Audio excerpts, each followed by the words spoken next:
Greetings shippers, welcome back, and I promised it, it's time for WonderCream. Back in our video on crack ships, I suggested that the pairing of Wonder Woman and ice cream had some potential. I mean, I think that ice cream is a sexier food than an apple, but what do I know? Still, I really think we should make this happen. There are scenes of her and the ice cream. It is not reaching. This can happen. Just some dedicated individuals need to make it happen.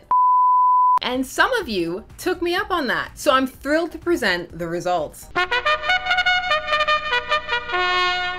From Impractical Me, I got this wonderful piece of fan art, which I absolutely adore. I love the hearts in Wonder Woman's eyes. I love the googly eyes on the ice cream, so it's sentient. It's great. I also want to go to this world where the ice cream is 10 cents for 2 scoops.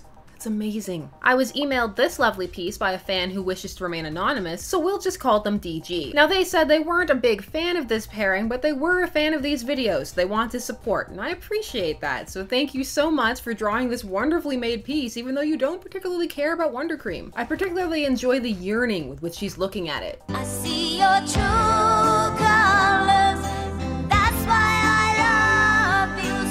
Next up, I received this piece from Foster Nova. Cute, to the point, soft serve, and the best part, the heart also has sprinkles on it. Truly, this is an edible love. And if you thought that was all, oh, guess again, we also got a fic. Over on AO3 by Maxwell, there is now a piece called WonderCream.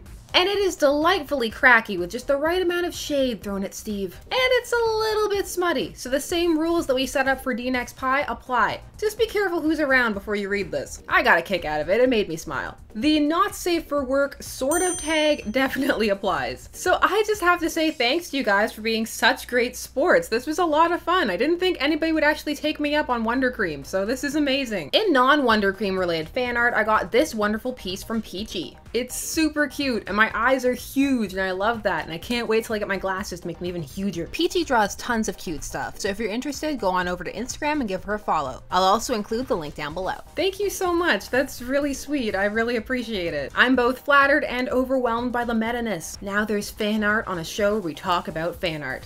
It's all come full circle. So just a short one, I just wanted to show my appreciation for those of you who took the time to send this stuff my way. It's really cool. Now it's back to writing Sheath and other pairings like Arthur and Eames. Truly, a shipper's work is never done. I'll adopt the hashtag that somebody tweeted at me the other day. Never stop shipping. This has been Shipper's Guide to the Galaxy. Thanks so much for watching. Don't forget to like, share, comment, and subscribe. Special thanks to all my patrons, names on the side. Link down below if you're interested in supporting the show in that way. It really does help out. And as always, stay tuned, for there are as many ships out there as there are stars in the sky.